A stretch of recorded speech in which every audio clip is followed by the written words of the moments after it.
Hi, film addicts. Welcome to the show. Today we have a very special guest, actor, producer, director Justin Nesbitt. Justin has produced over 30 feature films and has appeared in movies such as USS Indianapolis, starring Nicolas Cage. Let's welcome Justin to the show. Hi, Justin. Welcome to the show. How's it going, Merlin? How are you? Hi, so happy to have you on Filmatics today. Yeah, I'm excited to be here. I love the title, Film Addicts, because that's why we all got in the business, right? We're addicted to film. Yeah, and TV shows too, because now TV and film are like they're all kind of merging into streaming, right? Yeah. More content, the better, right? Yeah, and I think people it feeds our addiction better. The more content you have, it's a good addiction, though. To be addicted to film. and we want more than just one movie. We want the sequel, or we want the series to keep going and going and going, like Stranger Things and Game of Thrones. Keep going. Yeah. We got to have binge-worthy things. So, I just want to ask Justin, where in the world are we recording with you today from? I'm in Marina Del Rey, California. Ah, California. Did you grow up here? West Side. No, actually, so I was born in Daytona Beach, Florida. Then my parents moved when I was 2 years old to Frederick, Maryland. And I was kind of raised in Maryland most of my life. And then when I graduated high school in 2001, I moved to Orlando for a brief 2 or 3 years. Then I made my way to LA in like 2004. So I consider myself pretty much an Angelino because I've been here 18 years. I know I don't look like it, but I've been here 18 years. So Wow. So, Florida, Maryland to Hollywood. So I'm going to ask yeah. you, growing up in Florida then, as a young kid, did you have brothers and sisters that you went to the movies with? Like, what movies did you see? Yeah, so interesting enough. So I have a brother. He's my oldest brother. There's 6 of us. My oldest brother, Nathan, is a year older than me, just over a year and a half older than me. And me and him actually got jobs in Maryland at the movie theater. He got a job as a projectionist, and then he got me a job to be like an usher and like do the cash register. So, but he'd let me go up in the booth where he would like do the film reels before the DCP files and the digital stuff. You actually splice the trailers in. So I used to love watching him. He spliced trailers in. Like it's a very important job. And he was only we were both in high school, so he was only like 16, splicing reels of movies together. And the cool thing is that we got to see the movies on Thursday night because they'd ship the prints in the cans like Wednesday, so we got to see it like Thursday night. We could see Star Wars before anybody could see it or whatever was out. So that's kind of how I got into movies. Oh, wow. Sounds like a little bit like Cinema Paradiso, where you were in the projection room. I mean, yeah. Right? Yeah. You are the real life thing. Yeah. That's actually one of my brother's favorite films, and his boss, John Kirby. That's like one of their favorite films, and they have the poster. So that's a good reference. Very good reference. Yeah, that's one of my favorites too. So speaking of Criterion films, do you have a favorite Criterion movie? Favorite cartoon movie? Criterion film. Criterion. What's that? I'm sorry. What's that? A Criterion film movie. Is that like what are the masters? Like what are master filmmakers? Like a Cinema Paradiso. Oh, okay. Like I think Shawshank Redemption is pretty much flawless. Flawless film, flawless script. It's hard to pick that movie apart, and there's nothing you can do. It's just it was a flawless film. So yeah, it's a beautiful film. And so when y'all so you mentioned Star Wars, was there any other favorite films growing up that you just like fell in love and go, that's what I want to do when I grow up? When I was working in the theater, Patch Adams stood out to me. I like the story. I like based on true stories, and that stuck out to me. And I watched it probably 100 times because I worked at the theater. And me and my brother really liked that film. And I remember that was when Austin Powers franchise started coming out. So I have fond memories of Austin Powers and Big Daddy, the Adam Sandler movies, Waterboy. I was more into comedy. I either like comedy or based on true stories that are like heartfelt. It's kind of what I always gravitated towards. I wasn't big into horror. I think we grew up in a great horror genre with Wes Craven with the, Scream movies, and I Still Know We Did Last Summer, and we had some cool stuff. Urban Legends, I remember, was a good one, but I always gravitated more towards the comedy side. Yeah, and so you and your brother are working. You're working as the usher, and he's working the projector, and you're seeing all these Yeah. films before all your friends. I mean, seeing Star Wars before everyone and not waiting in those lines. Remember the lines Yeah. around the block?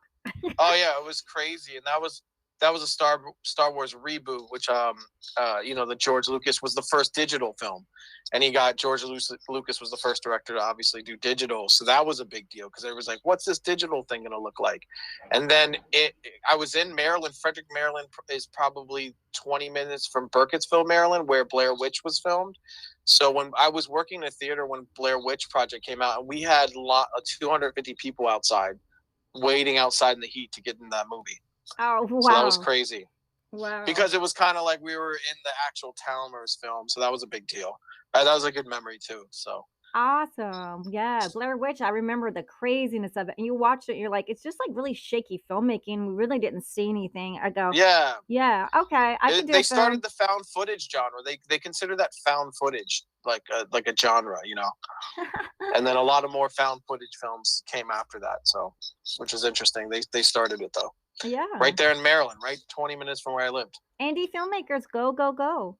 Yeah, try it, right? Yeah, I mean, yeah, it's really hard to make films because, like, as an indie filmmaker, just getting people to show up on the set and remembering their Yeah, lines and just getting them on yeah, set because when I did it, like, no one could show up at 8 a.m. No one. It was yeah, like yeah, 10:30 a.m. Look, you're not paying them because we didn't have money, but yeah. I had the props and the costumes and the locations and the camera and some food.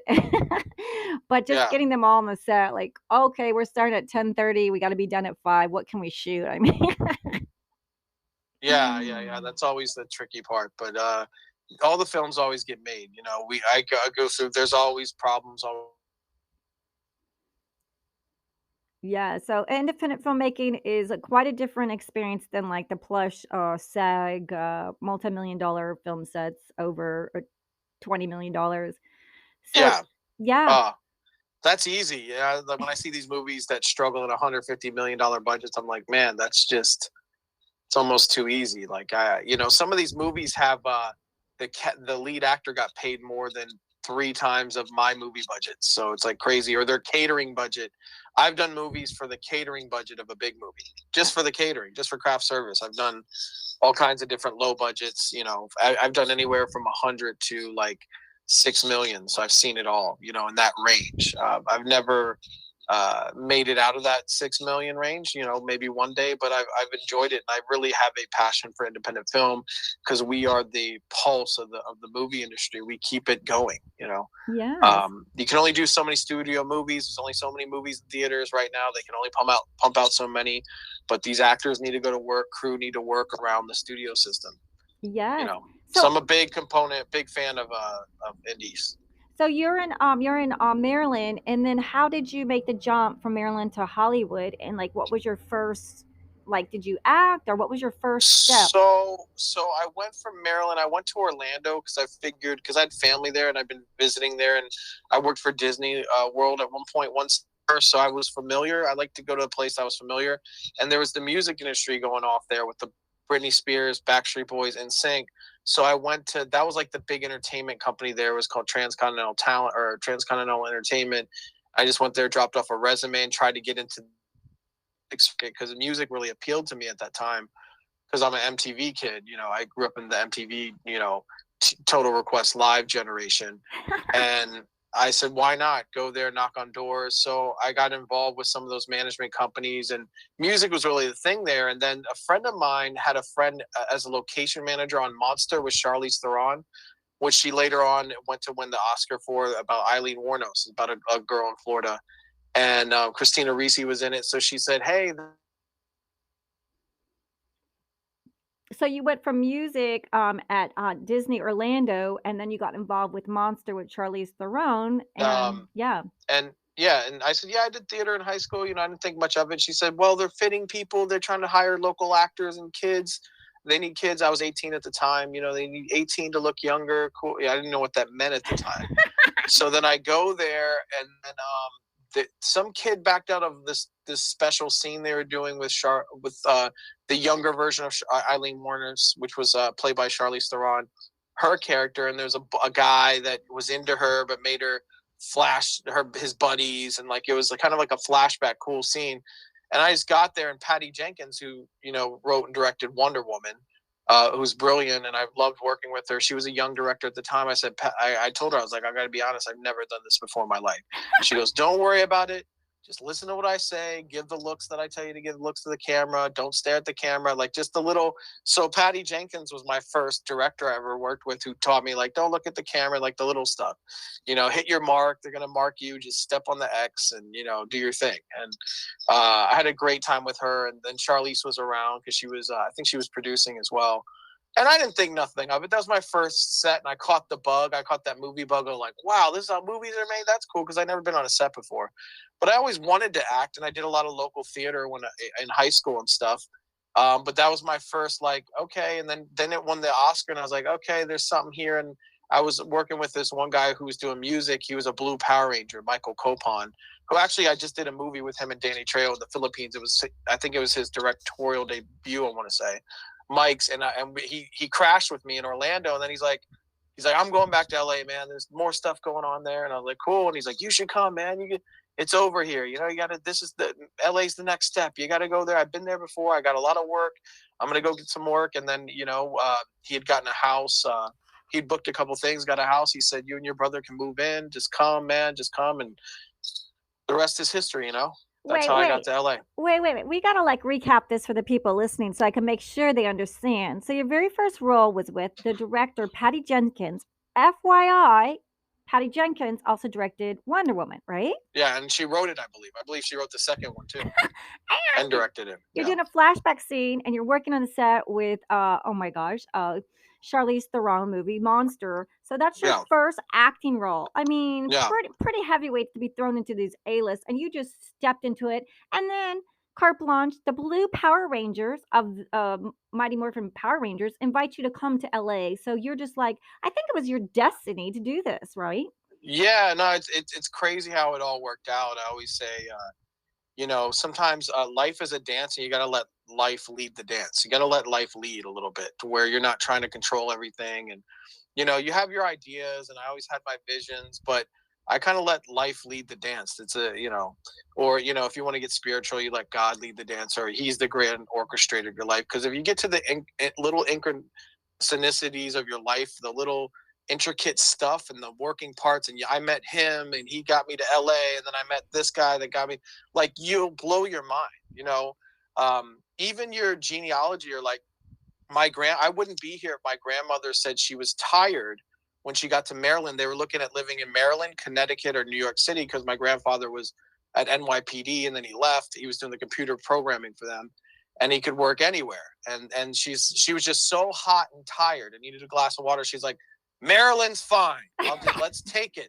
Let's take the house. So I said, Grandma, you realize if you weren't tired that day and you just didn't just give up and say, I'm going to live in Maryland, I wouldn't be here. My life wouldn't exist. Just these little decisions you make in life, going to Orlando, all my little decisions I made where I'm just thinking about doing the best thing for myself, leads to something, which is, you have one too. We all have those stories. How'd you get to LA? Well, I met a guy, and I talked to this guy and this girl, and that, you know what I mean? It's like, it's mind-boggling when you really think about it. But yours is really cool. The Blue Power Ranger invited you to live in his house. So I mean, that was super cool. It's so random. Yeah, he needed, I guess they were housing him with the attorney for the company that was his manager and record label.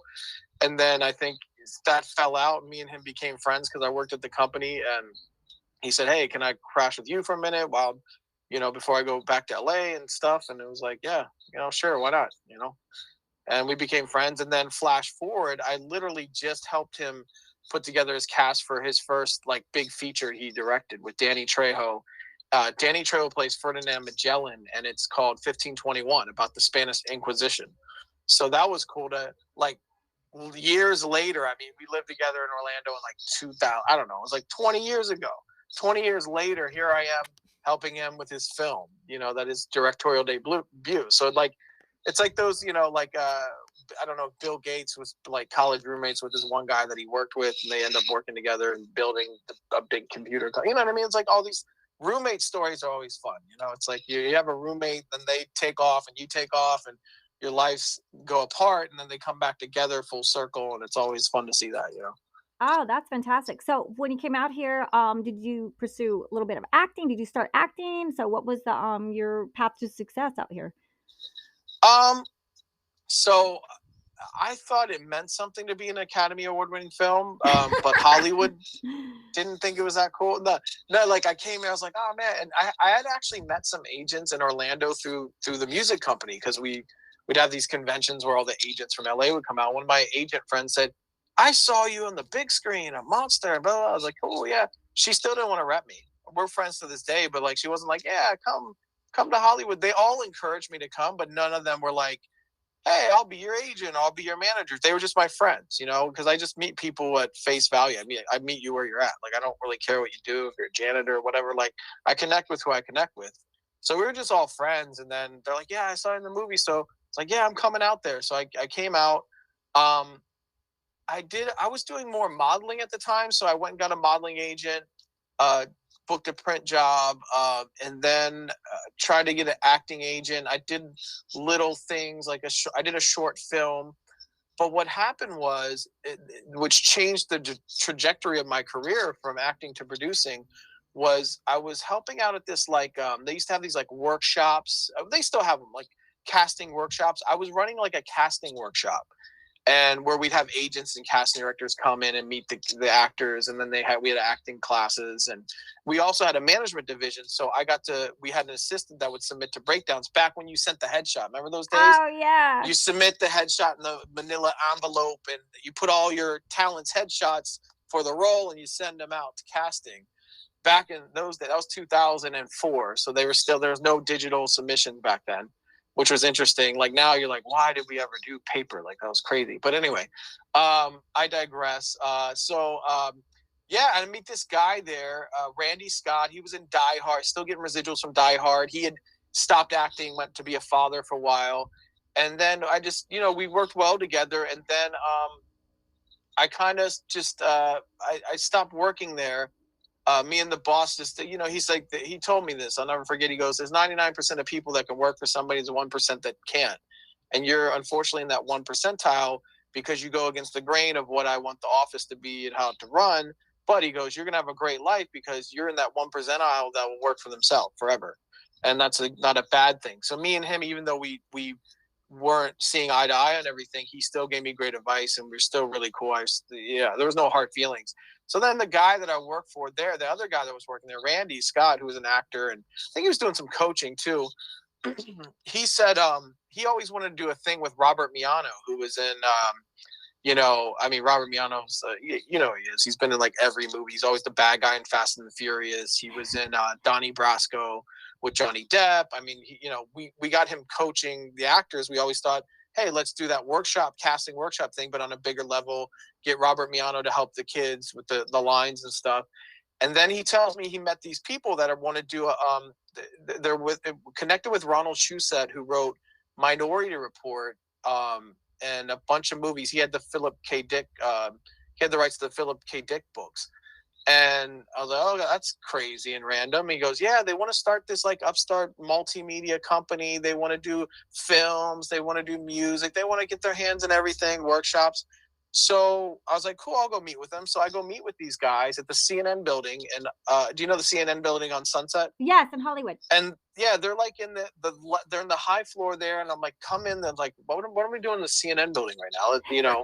Larry King's there, lives there. I'm like, this is like so random. And me, I've never been to Hollywood. So it's like, it was all new to me. And then I meet with these guys. I say, yeah, this is what I can do. And I've been working with these actors and get workshops and stuff. They're like, cool, we want to do that. We definitely want to do that. We had a long talk. And the guy who's my directing partner to this day, R.L.S. Frazier, the director, producer, writer, he walked me into I'll never forget, he walked me into the office and he slapped down like a Mac computer. He put a computer in your office. So Justin's talking about his first layaway. Let's go to work. Let's start something. Yeah. That was it. Well, that's amazing. All at the CNN. That was my. By the way, that was my. I think that was in like. I remember it was like August or September. That was like 9 months into moving to LA. Oh. 9 months later, some writer is slapping like those MacBooks on my desk and say, here's your computer, here's your desk, here's your office. Let's, do what you do, So you're already starting your own business 9 months into Los Angeles, doing this workshop with actors, and that's amazing. Yeah. Yeah, I know. It was crazy times. That's where it started. And he was doing some writing for a shoe set, and then he was trying to get his own scripts off the ground, and I got to work on and help produce one of his first movies called Confessions of a Pit Fighter, starring Flavor Flav and Armand Asante.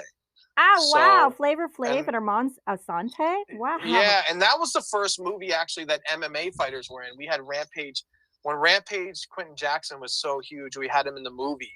And we had the Machado brothers. We had all these MMA stars, which MMA was a new thing. UFC was a whole new, it just started. And we were the first, why not? Put them in a movie. They can fight. It's about a movie about pit fighting. So why not? And then that got picked up by Lionsgate. And then that was the first movie I was involved in on the production end. And I couldn't keep acting at that point. I had an agent. I went on auditions when I could, but I just knew in the back of my head, I was like, I need to learn filmmaking before I go back to acting, because I don't have time. You have to have time, as you know, you're an actor. You have to have time to act, classes and auditions and stuff like that, headshots. And, you have to put a lot of work and effort and time. And I was like, you know what? Let me pause on acting. Even though movies I produced, I worked in, I do a little couple lines because they knew I could act and I was already on set. So they give me little roles. Directors would be like, don't you act or something? I was like, yeah, I do it. Yeah, I can do it. And they put me in little parts just when it was needed, when it was necessary, and it was convenient because I'm on set already. I'm already getting paid. I'm already producing the movie. They might as well put me in a shot or two. So, but I put it on pause of pursuing it because I wanted to learn filmmaking. And once I learned filmmaking, it helped my acting because I'm directable. I know how to talk to a director. I know what the crew's doing. I know lighting. I know where to sit. I know where the camera's going to catch me. I know we're going to start with a master usually and go into a medium, then do a close-up. And don't give your big performance on the master, because your close-up, when the camera's on you, you want to give the gold then and not in the master where you're like over. And I a lot of actors make that mistake. I was one of them. I was like, I gave a heck of a performance in it's like, no, don't hold the tears for the close-up. Hold the tears, hold the good stuff for the close-up, just stuff like that. So I learned that. So I started acting again, officially pursuing it, I think in 2013. And I did a couple things, done some TV. I did some Angie Tribeca, little Shameless stunt. I did a little stunt with that lip kid in Shameless, which Shameless is from my hometown, and the family and friends hit me up most. I saw you in Shameless, and I was just in a little thing. And it's funny, like the little thing on Shameless, but I've done bigger movies where I had bigger parts. Like I did a movie called Cops and Robbers with Tom Berenger and Michael Jai White, and Rampage again, full circle, worked with Rampage again. And, I had a bigger role in that, like, big detective role. And then nobody knows that. They just know the one little scene I did in Shameless. It's hilarious. Which is and the then, power to the test of TV, right? Yeah, and then the dream job was I did USS Indianapolis, which, if you don't know, it's the largest. It's a true story because I want to do true stories. Full circle since the movie theater, like I said before, I like based on true stories.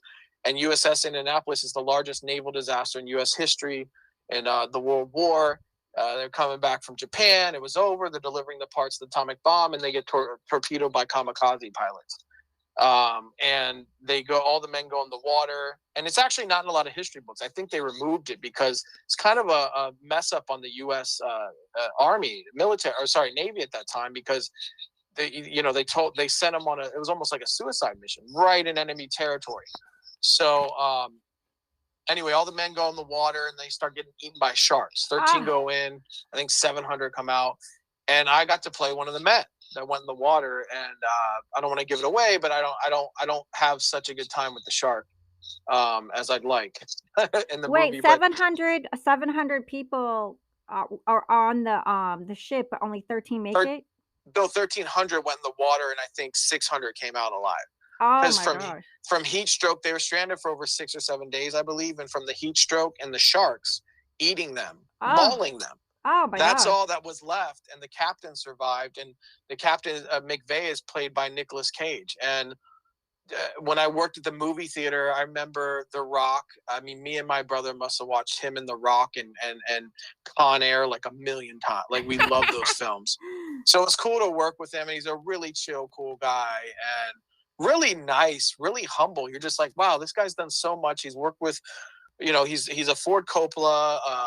He did Scorsese's movies. Like, he's a legend. Nick's a legend, but he was just kind of just chill, cool, smoked a cigar, said hi to everybody, wanted to know where everything was, and he was just very cooperative as an actor, which you don't always get that on set, believe it or not. Some of these big personalities, and they're usually the guys that didn't make it quite as far as they wanted to at Nick Cage's level, and they get a little like perturbed, and they're a little pushy. But the guys like I work with, Andy Garcia, are class acts, man. It's Andy Garcia. He's been there, done that. He's very helpful and a sweetheart. So is Nick. They're very helpful guys because they get that, there's another generation of filmmakers and actors like myself. That's great. So, Justin, let's invite you back. Let's invite everyone to come back for part two because we want to talk so much more about your films that's going to be premiering actually in Los Angeles, and you've got a film coming out in November. So let's hear a part one and ask everyone to come back to part two. And if everyone can take a second to download the podcast episode, and if you'd like to give us 5-star reviews, we would appreciate it so much. So everyone come back to part two with Justin Nesbitt.